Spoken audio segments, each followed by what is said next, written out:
How do you feel about yourself? Are you self-confident? Are you motivated? Do you procrastinate? Do you really feel that it's possible for you to succeed?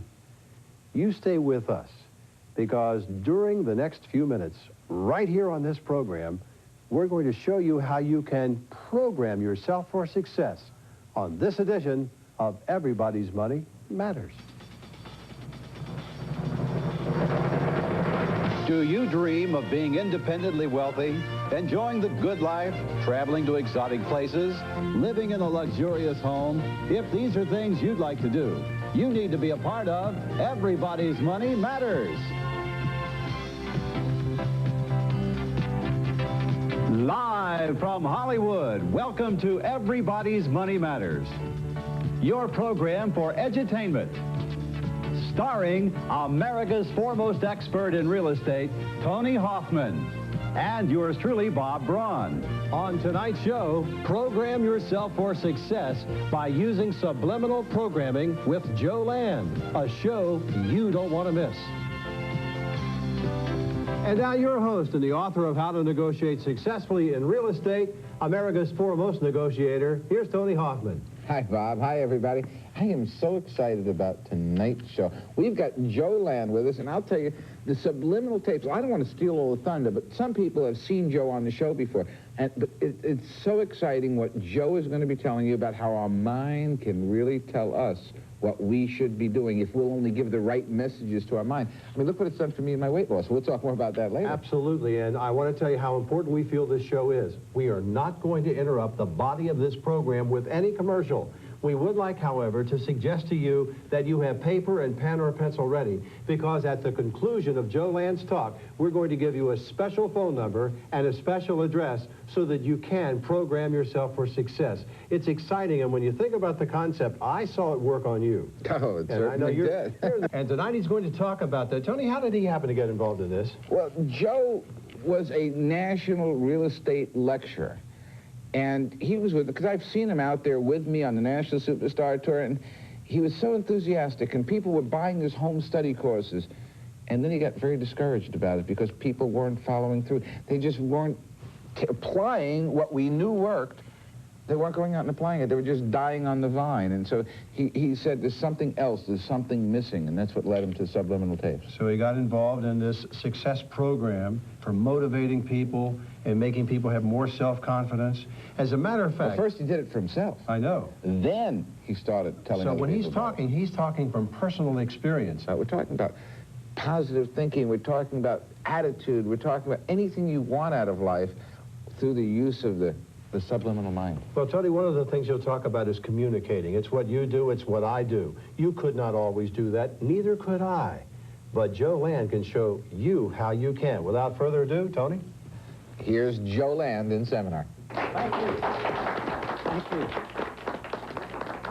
you. Y'all doing all right tonight? I'm going to tell you something. I got a wild tale for you. You want to get ready. I don't know whether you're going to need a pen and pencil or not, but just get ready, because I've got something to tell you that I'm more excited about than anything I've ever done. Let me tell you what happens to people who try to become financially successful.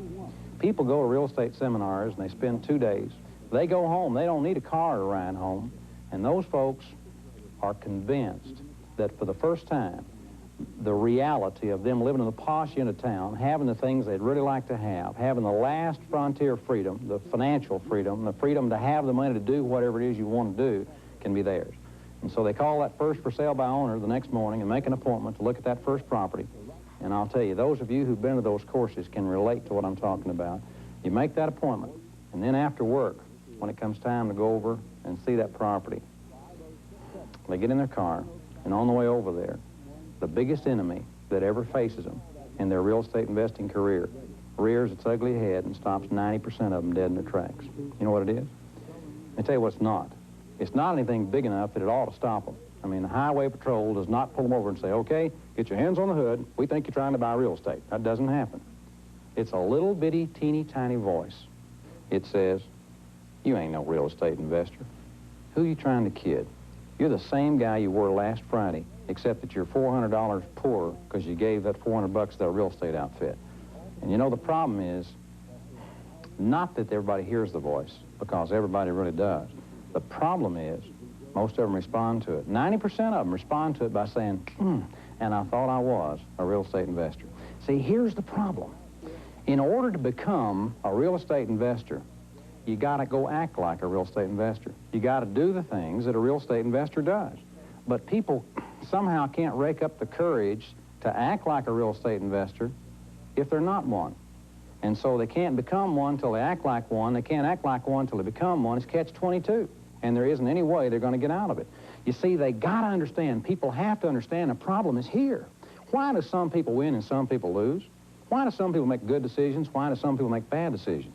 Why are people able to overcome their problems sometimes and other people not? Everybody here knows at least of a millionaire that went broke and became a millionaire, went broke and became a millionaire 4, 5, 6 times in their life. Took him 25 years the first time, took him 2 years the second time. But how come they can do it several times? It's because you can take, if you take a millionaire, you take somebody who's been successful financially, you can rob him and take everything that he's got away from him except his most precious commodity, and that is his millionaire mind. He believes himself worthy to be a millionaire. He thinks himself capable. And you know, most people don't really think they're worthy. And when you visualize that there's 2% that are haves, that have the things they want, just 2 little bitty teeny tiny percent, and another 98% of the have-nots, come on now. Which group do you really feel like you belong in? And are you really going to strive to get into a group that you don't even feel like you're worthy to be in? I was doing a seminar in Salt Lake City, and there was a psychiatrist there, one of the neatest fellows I'd ever met. We were talking during the break. This is probably one of the neatest days in my life when I look back on it, because in that very same seminar in Salt Lake City, a lady came up to me, and she said, Joe, she said, have you ever heard of subliminal mind programming? And I said, well, no, ma'am, I can't say I ever have. And she said, well, she said, I represent a company that makes a cassette tape. And she said, this cassette tape, when you play it on a machine like any other cassette, and she said, all you hear are ocean waves. You hear waves, and an occasional seagull fly by, and a cricket every now and then, and that's about all you hear. She said, at least that's all your conscious mind hears. But she said, your subconscious mind hears some voices that are embedded down in those waves. And she said the subconscious not only hears those voices, but it understands them and gets reprogrammed as a result of it. I said, sure. Yeah, I'm real positive that happened. And she said, well, here's some literature. You know, it's got my phone number. Read this, and if you're interested, give me a call. And so, you know, I've been to a lot of seminars, and I've had a lot of people give me a lot of things. And I can tell you that I would have thrown that piece of paper away had it not been for about the time she turned and left. I looked over and saw my psychiatrist friend. Now, it's kind of nice to have a professional there that you can check out these things, so I went over there to find out what the deal was. I went up and I said, have you ever heard of subliminal mind programming? And he said, sure. And I said, well, is it valid? He said, oh, yeah, it's scientific, it's fact. And I said, really, tell me about it. Well, I had an artist draw the picture that he described to me because I found that people can understand it a whole lot better. If we can put that thing up, let me show you how that psychiatrist told me he explains the human mind to his patients. There it is. Can you see that? He said, I want you to picture your subconscious mind as a great big room. That's your resource room. That's your storage room. That's your data room. That's where everything you've ever heard, seen, heard, or tasted, felt, smelt, said, did is in that room. It's a huge recording device. Now, he said, I want you to picture your conscious mind as the guard standing at the door of that room. He said, now, the guard is in charge, and he makes all the decisions. He decides what to do. He's the one that puts the personality forth. He does all the talking. But he said, that guard operates because of and in relation to and as a result of the data in that room. Now, think about this for a minute. Imagine your mind that way. The conscious mind, the part of you that you're aware of. And let me talk just a minute about the conscious mind as opposed to the subconscious in the terms we understand it. Subconscious means unconscious or not aware. You are not aware of what's happening in 88% of your mind. The only part of your mind that you are aware of is the 12% that's the conscious mind. That part that you are aware of, that's where you live. And it can only deal with one issue at a time. Your conscious mind is really pretty feeble compared to the rest of your mind. But they tell us that the subconscious mind can perceive, store, and retain up to 100 million bits of information a second. Now, folks, that's moving pretty fast in deciphering and storing a whole lot of things, stimulus coming in from your five senses. See, your conscious mind can only do one thing at a time, and it's control. See, you think you're in control, but you're not. Your conscious mind is being controlled by your subconscious mind, because the things that are in your room, the things that are in your subconscious mind, your programming, if you will, dictate how you act. When you were born, that whole process, the room and the guard, was just squeaky clean. Nothing in there. And your parents were the first thing, were the first ones in charge of putting something in there. And guess what your parents' favorite word for you was in the first 10 years or so of your life? What would you think? No. No. Is no a negative word? Folks, no is the epitome of a negative word. For some reason, parents feel obligated to spend the first 10 or 12 years of their children's lives telling them no and telling them what they can't do. You can't do this, and you can't do that, and you better not do this, and if you do that again, you're going to be in trouble, and if you keep on doing that, you're either going to end up in jail or dead. You remember all that? They told us over and over and over what we can't do. In fact, they tell us that surveys and studies reveal that the average parent, for every one positive thing they say to their children, they say 25 negative things. Now, folks, I want you, excuse me, just to imagine that we got all these negative things coming in the door here. 25 to 1, negative, no, things you can't do. And all of that stuff goes in there and starts to pile up. And remember, that's your resource room. That's your data room. You're getting programmed with all that stuff. And frankly, all that garbage that we get in our room begins to stink. And the stench comes back out that door, and guess what it does? It begins to affect your guard. Because remember, that's your resource room. That's where he gets his attitude from. It's where he gets his feelings from. It's where he gets his opinions from. And then he gets into the process. Then you begin to help the process, because reacting now negatively because of the negative programming and the negative feedback you get from that part of your brain that really controls you, you start to say negative things. And we say things like, oh gosh, I never have been able to do that. Oh, I've never had the patience to do that. Well, just haven't never had the talent to do that. And then, for God's sake, some of us start talking about being unlucky. Well, with my luck, this thing will fall down just the minute I walk in there, you know. And see, you heard a computer programmer say garbage in, garbage out. You ever heard that? Works exactly the same way with a human mind. And it also works backwards from that, too. Garbage out, garbage back in, because the stink from all the negative garbage piled up in our room comes and affects the guard. Then he begins to talk and act and think negatively, and that stuff goes right back in the room, and it all piles up, and it's a wonder we do anything positively. See, when people come to financial courses, when people come to seminars to learn how to make a bunch of money, they come in an attempt to learn how to change their behavior. But folks standing up in front of a crowd and telling them what they have to do is a long way from enabling them to go do it. I mean, if you're going to start doing something you've never done before and stop doing a bunch of things you've always done before, it's going to take more than some instructor standing up there telling you what it is he did. Of course, what he did was successful, but can you go do it? Can you find the courage, the creativity, the enthusiasm? Can you find the self-image to go out and do those things? Most people can't, and that's why most people fail. Folks, it's here. Here's the key. Stop looking outside. You can't change your behavior until you change your attitude. But you see, you can't change your attitude until you change your feelings. You can't change your feelings until you change your beliefs. And you can't change your beliefs until you change the things that are in your subconscious mind. Folks, listen to me. This is where it is. Abundance comes from an abundant state of mind. And you're not ever going to be wealthy out here until you're wealthy in here. This psychiatrist said, Joe, he said, we could solve the problem of all the negative programming in the room. And I'm going to tell you something. You don't even know who you are. You don't have any idea who you'd be if the things that happened to you hadn't happened to you. Because you still react to those things because they're programming. They're in that room. You don't know about them because that's a subconscious, unconscious room, but they control you. He said, Joe, you got a low self-image. And I said, how do you know I got a low self-image? You just met me. He said, because everybody has a low self-image. You know, when you think about what a magnificent creature you are, I'll promise you, you have a low self-image of yourself in comparison to what you really are.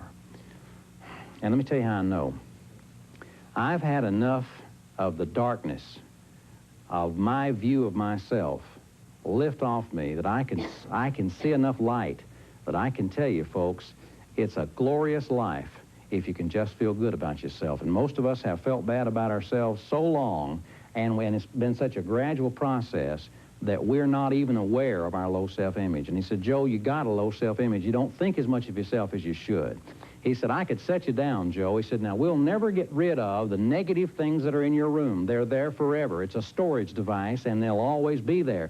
But he said, we can cover it up with positive things. We can pile more positive things in there than you have negative, and you'll start to feel good about yourself. And then the breeze that comes out the front door that affects your guard and how he acts starts to smell good, and it starts to feel good, and he starts to feel good about himself, and he starts to feel capable and able. He said there's a couple of problems, though. He says the only way we can get anything into the room is by giving it to the guard. Here's what we do. He said, we just sit down. And over and over and over again, I tell you, Joe, you're good.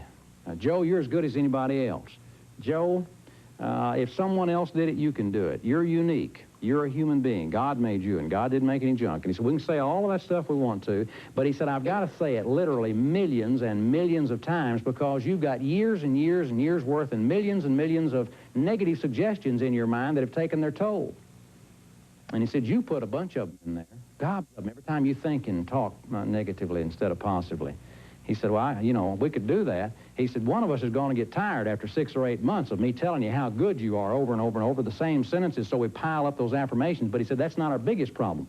He said, our biggest problem is that we got to give that message to the guard at the door so that he can take it in the room. And here we go. We say to the guard, Joe, you're good. You're as good as anybody, Joe. You can do it. And we say, okay, guard, take the message in the room. And so he takes the message. But you see, the guard's attitude is affected by the programming that's already in the room, and he's on their side. Did you know that? I mean, his reference point is negative. He feels bad about himself, and so he takes the message, Joe, you're good, and he takes it into the room, and he says, we're trying to make you believe this, but it ain't true, and he puts it down. Now, how much good's that going to do? Remember the movie 2001? Remember the computer? For those of you who didn't see that movie, there was a computer out in outer space, and he was in charge of everything, the life support systems, and they named him Hal. This computer had a personality. He bought foreclosures in his spare time. No, I'm just teasing. That's not right. But this computer had some bad programming, and old Hal began to shut things off and kill people, and they couldn't get him to stop. And they needed to reprogram Hal. They needed to take out that bad programming, and they needed to put in some good programming. But they couldn't, because Hal wouldn't let them, because Hal suffered from his bad programming. And part of the programming process was to teach him that that's who he was and that's who he should be and that that was normal for him. And he resists change. He wouldn't let you change him because we don't like people changing our program. And so we tend to be what we think we are when, in fact, we are just reacting to garbage that's in our room. And so they were faced with a problem of trying to find a way to get into Hal's data banks and change his programming without him knowing it. And folks, that's exactly what has to happen in your subconscious mind. Your guard is going to taint, is going to stop, is going to almost void any attempt to put new programming